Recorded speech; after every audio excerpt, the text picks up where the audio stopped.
pode aprender com o milagre do andar sobre as águas de Jesus e de Pedro, tá? E aí eu fui fazer uma pequena pesquisa e eu descobri que essa história, ela está registrada em 3 evangelhos, que são Mateus, Marcos e João. E aí eu vou dizer aqui para você as referências bem direitinho, se você quiser depois ler, eu recomendo muito isso. Mateus capítulo 14, do versículo 22 ao 33, Marcos capítulo 6, do versículo 45 ao 52, e o Evangelho de João, capítulo 6, do versículo 16 ao 21. E aí tem um detalhe interessante. Mateus é o único evangelho que menciona o fato de Pedro andar sobre as águas. Eu, pessoalmente, assim, vou confessar para você, eu não sabia disso, né? Eu achava que todos os 3 evangelhos, eles mencionavam, né, que Pedro tinha andado sobre as águas também. Mas aí, estudando um pouquinho mais para hoje, eu percebi somente o Evangelho de Mateus tem essa informação, tá? Mas quais são os detalhes dessa história que vão nos ajudar a aprender alguma coisa na nossa conversa hoje? Quais são os ensinamentos que a gente pode receber a partir dessa história, a partir desse milagre de andar sobre as águas? E aí eu vou convidar a Lili para fazer a leitura do texto bíblico de hoje. Se você tiver uma Bíblia, quiser acompanhar, está no Evangelho de Mateus, capítulo 14, do versículo 22 ao 33. Vamos lá? Jesus anda sobre o mar. E logo ordenou Jesus que os seus discípulos entrassem no barco e fosse adiante para o outro lado, enquanto despedia a multidão. E despedia a multidão. Subiu ao monte para orar à parte. E chegada já à tarde, estava ali só. E o barco estava já no meio do mar, açoitado pelas ondas, porque o vento é contrário. Mas à 4ª vigília da noite, dirigiu-se Jesus para eles, andando por cima do mar. E os discípulos, vendo-o andando sobre o mar, assustaram-se, dizendo: é um fantasma, e gritaram com medo. Jesus, porém, lhes falou logo, dizendo: tende bom ânimo, sou eu, não temais. E respondendo-lhe Pedro, e disse: Senhor, se és tu, manda-me ir ter contigo por cima das águas. E ele disse: vem. E Pedro, descendo do barco, andou sobre as águas para ir ter com Jesus. Mas, sentindo o vento forte, teve medo, e começando a ir para o fundo, clamou, dizendo: Senhor, salva-me. E logo Jesus, estendendo a mão, segurou e disse: Homem de pequena fé, por que duvidaste? E quando subiram para o barco, acalmou o vento. Então aproximaram-se os que estavam no barco e adoraram-no, dizendo: És verdadeiramente o Filho de Deus. Pronto, até o versículo 33. 33, para quem não sabe, é a idade de Cristo, né? Ele viveu até os 33 anos, tá? Bom, essa história, se você for pegar a sua Bíblia, você vai perceber que ela está registrada logo depois do milagre da multiplicação de pães e peixes que a gente leu numa reflexão anterior dessa mesma série, tá? Bom, aqui a gente vai perceber uma sequência de eventos. Jesus orienta os discípulos a atravessar o mar da Galileia em um barco. Então, depois que aconteceu aquela multiplicação de pães e peixes, Jesus estava sendo acompanhado de uma multidão. Segundo o texto, lá na multiplicação de pães e peixes, eram 5.000 homens. Então, tinha mais de 5.000 pessoas ali, né, acompanhando Jesus. Então, imagina aí aquela aglomeração. E aí, Jesus disse para os seus discípulos: olha, atravessem o mar da Galileia. Eles pegaram um barquinho e foram, né? E aí Jesus não foi nesse momento no barco. Jesus, o que ele fez? Ele subiu a um monte para orar, né? E aí o texto continua dizendo que lá pela madrugada o mar começou a ficar agitado. Então imagina aí a situação, né? Os discípulos dentro de um barco e o mar começou a ficar agitado. Por quê? Porque o vento começou a ficar forte, né? Começou a ficar forte e era um vento contrário. O texto também fala sobre isso, tá? Interessante que Jesus, ele percebe que os discípulos estavam em perigo. E aí, ele decide ir ao encontro dos discípulos que estavam no meio do mar. E sabe como foi que ele fez isso? Ele foi andando sobre as águas, porque só tinha um barco. E o barco já tinha sido usado, né? Então, o milagre começa aí, né? Você perceber que, puxa, alguém andar sobre as águas. Eu lembro que eu vi em algum programa, aqueles de natureza e tal, um bichinho andando sobre as águas. Acho que era tipo um pássaro? Não sei, não era um pássaro, era um bichinho andando assim sobre as águas, correndo bem rápido, bem rápido, bem rápido. Puxa, que legal, que maravilha. E aí, bom, eu não sei porque que eu lembrei disso, mas só porque pelo fato de andar sobre as águas. Um ser humano andar sobre as águas é complicado, né? A gente afunda, tá certo? Bom, e aí, pessoal, imagina a situação. Era madrugada, o cenário não estava nada favorável, porque os discípulos estavam ali imaginando, puxa, a gente está correndo risco de morte, né? Porque o negócio está ficando tempestuoso, né?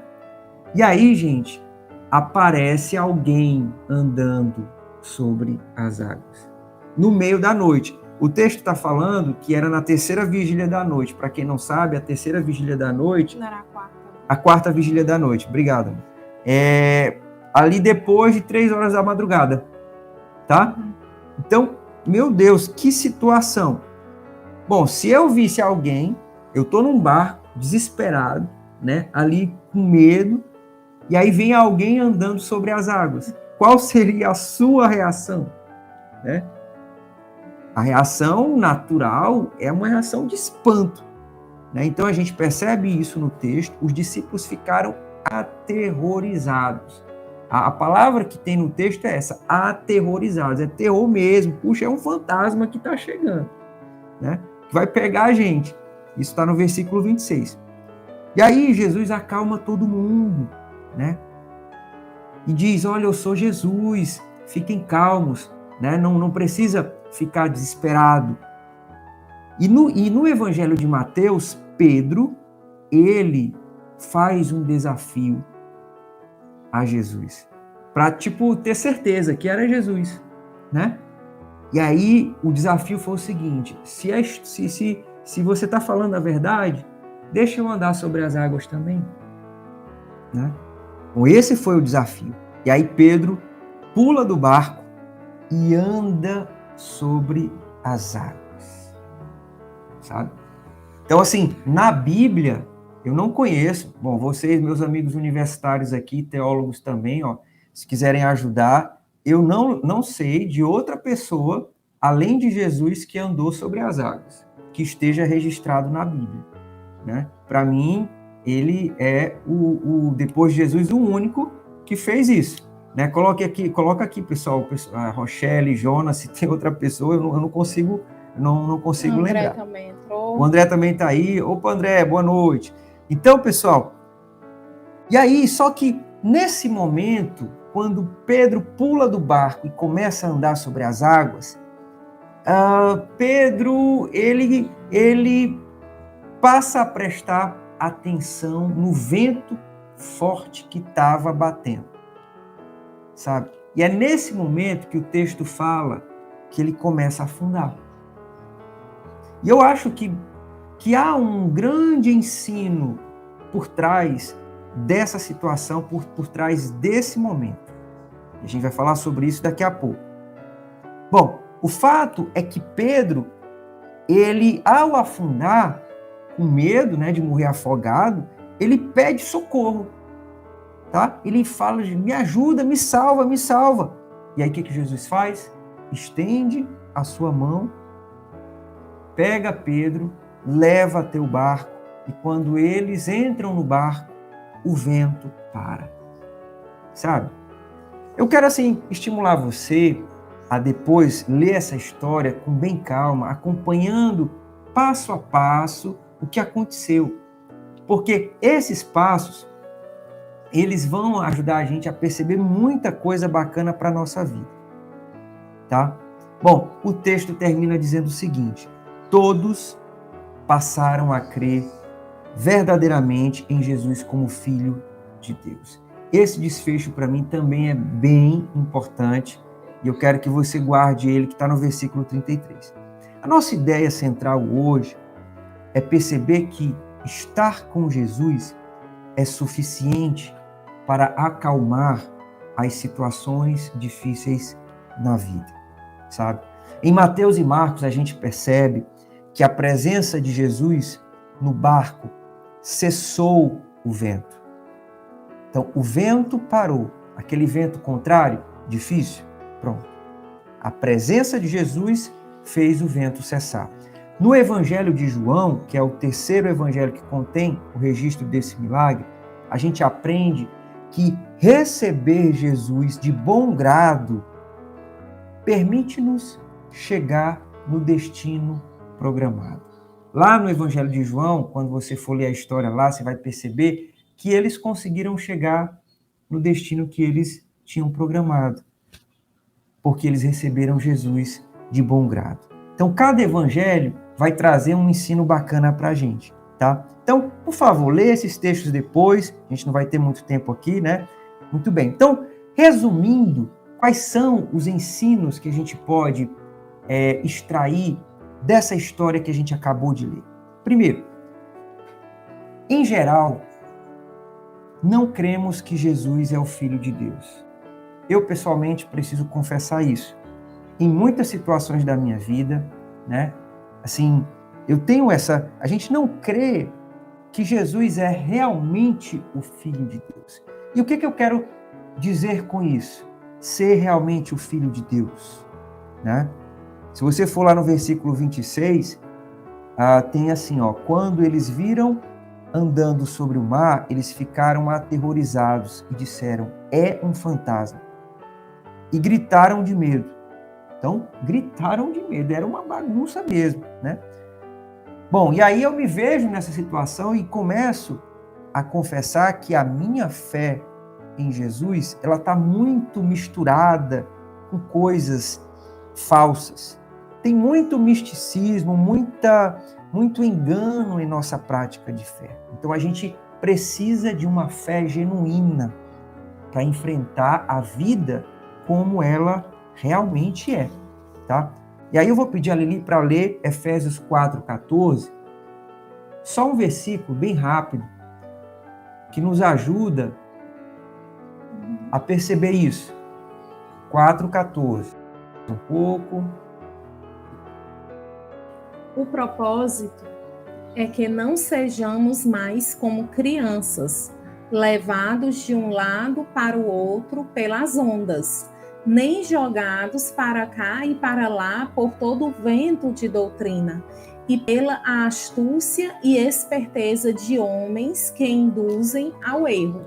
Pronto, a gente precisa desse tipo de certeza, desse tipo de fé, sabe? A gente precisa de uma orientação sólida para caminhar bem na vida, tá?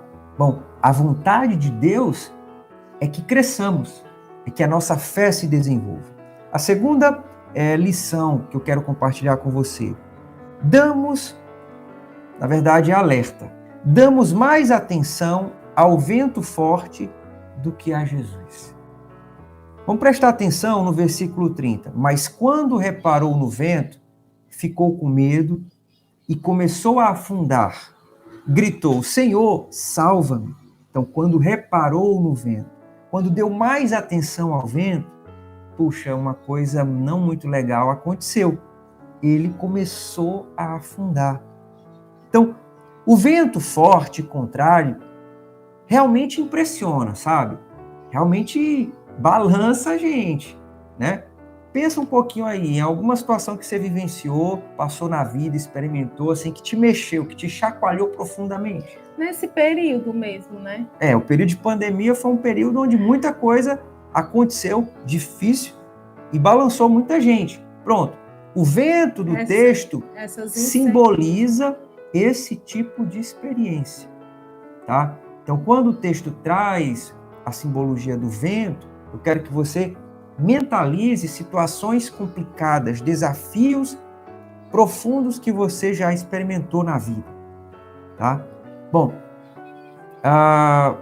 nesse momento, eu preciso, apesar de toda a dificuldade do desafio, eu preciso dizer a você, né, e a todos, que precisamos de coragem, ao invés do medo. E precisamos de humildade para pedir ajuda a quem pode ajudar. Certo? Então você lá ao ler o texto, você vai perceber isso muito claramente, né? A gente não pode deixar o medo tomar conta da nossa vida. E aí, em seguida, como é que eu vou sair dessa situação? Pedindo ajuda a Jesus, em oração. Porque só Ele vai poder nos ajudar a passar por essa situação muito difícil. Eu quero ler com você Josué 1, capítulo 1, versículo 9. Li, por favor. O Jonas até colocou aqui, né? Cristo é o único que tem o controle da natureza e o único que pode alterá-la. E a nossa fé se baseia em quem Ele é. Ele está acima das circunstâncias e nos convida a vencer obstáculos. Basta Ele querer, né? Maravilha, o que firma Jonas. Nossos passos não é o que toca os nossos pés, é o que segura nossas mãos, né? Puxa. Jesus, né?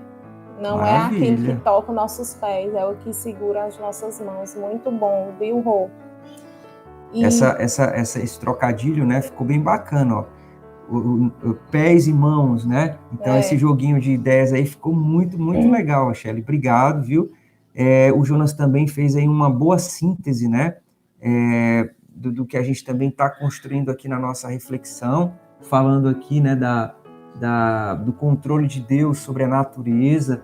Realmente, Ele tem esse controle, está na mão dele. Ele está acima, né, das circunstâncias, né, nesse período todo aí que nós já estamos vivendo, já há 2 anos de pandemia, né, e teve gente que já pensou que fosse terminar, e quando aparece uma outra situação, mas, enfim, Ele está no controle das circunstâncias também, né, e assim, num país tão, vamos dizer, né, crente, né, vamos dizer, um país que crê tanto em Deus, então a nossa confiança tem que estar também no Senhor. Mas vamos lá em Josué. Isso, vamos ler Josué capítulo 1, versículo 9, tá? Bom, até aqui o que a gente está percebendo? Segura na mão de Deus e vai. Né? Assim, ficou tão legal esse pensamento da Rochelle, né?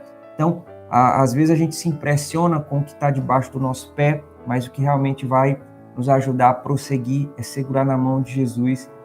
E essa ideia, ela precisa ficar muito clara hoje na nossa conversa. Vamos lá, Lili. Diz assim: não fui eu que lhe ordenei, seja forte e corajoso. Corajoso. Né? Não se apavore, nem desanime, pois o Senhor, seu Deus, estará com você por onde você andar. Né? Foi uma promessa aí que Deus fez a Josué. Foi uma palavra, né, de Deus a Josué, ânimo, né? Porque ele estava diante de um grande desafio, né? Exatamente. Moisés, ele já não estava mais à frente do povo para conquistar a terra prometida, e aí Josué recebeu essa missão. Aí deu logo medo, né? Porque... Olha, diante de um grande desafio, quem é que não fica com frio na barriga? Pois né? A gente não sabe como é que vai ser o amanhã, né? E aí a gente não sabe quem é que vem aí no meio do mar escuro, se é um fantasma ou se é Jesus, né? Muitas incertezas, mas a certeza que a gente precisa ter hoje na nossa conversa é que quem nos manda viver vai segurar na nossa mão até o fim. Então seja forte e corajoso, né? A gente precisa ter essa certeza no nosso coração. Siga em frente com força e coragem vindas de Deus, tá bom? A terceira e última coisa que eu quero compartilhar aqui é: Jesus é misericordioso e sempre estende sua mão. No versículo 31 está escrito assim, ó: imediatamente Jesus estendeu a mão e o segurou Pedro, evitou que ele afundasse, sabe? E a palavra que me chamou a atenção aqui nesse versículo foi a primeira palavra, imediatamente. Então foi uma ação imediata, sabe? Jesus está pronto para estender a sua mão e ele estende na hora certa. Ele nem adianta, nem atrasa. Ele faz o que é preciso ser feito na hora certa. É outra certeza que a gente precisa ter no nosso coração. Não deixa essa mensagem, essa mentira ficar cercar você ou encontrar espaço em você de que, puxa, Deus não cuida de mim, Deus não está agindo em meu favor, Deus está atrasado. Isso não existe, sabe? Imediatamente Jesus estendeu a mão e segurou Pedro, e segurou você, e segura você. No Salmo 121, eu quero aqui deixar para você ler depois, o Salmo 121, né, do versículo 1 ao 8. É um texto belíssimo, é um cântico belíssimo. A gente não vai ler aqui porque ele é um texto um pouco longo, né? São 8 versículos, tá? Mas eu quero aqui deixar para você, estimular você a fazer essa leitura posteriormente, porque fala exatamente sobre o cuidado de Deus em relação às nossas vidas. O primeiro versículo, vou só adiantar, diz assim: levanto os meus olhos para os montes e pergunto, de onde me vem o socorro? O socorro vem do Senhor, que fez o céu e a terra, que fez o vento, que fez o mar, que fez tudo, tá? Então, fica aí a dica para você fazer essa leitura depois, certo? Bom, para terminar, eu quero perguntar de novo: como está a sua confiança em Jesus? A dureza da vida tem enfraquecido a sua fé nele, tá? E aqui eu não quero assumir a posição de julgar você, se você está... Não, eu também vivo isso, eu também passo por essa situação. O vento, ele é forte mesmo. Mas a ideia hoje é a gente fazer esse tipo de compartilhamento e sair daqui mais estimulado e mais encorajado a crer nessas promessas de Jesus, sabe? Crer que ele, Jesus, é o Filho de Deus e que ele estende a mão dele em nossa direção. No milagre que a gente apresentou hoje, Jesus mostra claramente isso aos discípulos. E é engraçado porque ele mostrou assim de maneira impactante. Eles realmente foram impactados com essa situação, né? Eles estavam correndo risco de morte, ficaram aterrorizados, com muito medo e gritavam. Acho que eles nunca mais esqueceram daquela experiência, né? E é por isso que a gente está falando sobre isso hoje. Isso está registrado na Bíblia para nos ajudar a lembrar que Jesus é o Filho de Deus e que a mão dele está estendida em nossa direção. Então, segure na mão de Jesus e continue vivendo com coragem e humildade. Eu quero deixar com você aqui a seguinte, quero que você guarde no seu coração a seguinte frase: acalmar na vida é consequência de estar com Jesus na partida. Acalmar na vida é consequência de estar com Jesus na partida, tá? E aí o último texto, 2 Coríntios 4, versículo 7 ao 10, diz assim: Mas temos esse tesouro em vasos de barro, para mostrar que este poder que a tudo excede provém de Deus, e não de nós. De todos os lados somos pressionados, mas não desanimados. Ficamos perplexos, mas não desesperados. Somos perseguidos, mas não abandonados. Abatidos, mas não destruídos. Trazemos sempre em nosso corpo o morrer de Jesus, para que a vida de Jesus também seja revelada em nosso corpo. Vou pedir a Lili para fazer uma oração final. Se você quiser ficar à vontade aqui para fazer algum comentário ainda, né? Fazer algum registro, algum compartilhamento, pode utilizar aqui, né, o chat do Instagram, pode usar também o chat aqui do YouTube, né? Sei que a minha preocupação, vamos dizer, hoje, o que eu aprendo é que não é eu ter mais fé, não é eu deixar as preocupações da vida, mas sim que meu coração possa estar mais aberto e mais sensível para o Senhor, para Deus, porque estando perto dele, né, todas as outras coisas vêm, né? Todas as outras coisas se acalmam, mesmo em meio à tempestade, porque poderia ser eu ali com medo do fantasma e se afundando ali até mais que Pedro, né? Então, vamos orar e agradeço também a oportunidade que todos nos deram aí por mais essa noite. Obrigada, Senhor. Obrigada, Paizinho, por mais esse momento, Senhor. Tem dias, Senhor amado, que muitas vezes ficamos tão atentos às circunstâncias, a momentos difíceis, Senhor, às preocupações, que nos esquecemos, Senhor, que o Senhor é que é o nosso dono, o Senhor é que é o dono, Senhor amado, do nosso barco, é aquele que nos direciona, que nos dá sabedoria, que sempre está conosco, que nos acalma, que nos anima, nos fortalece.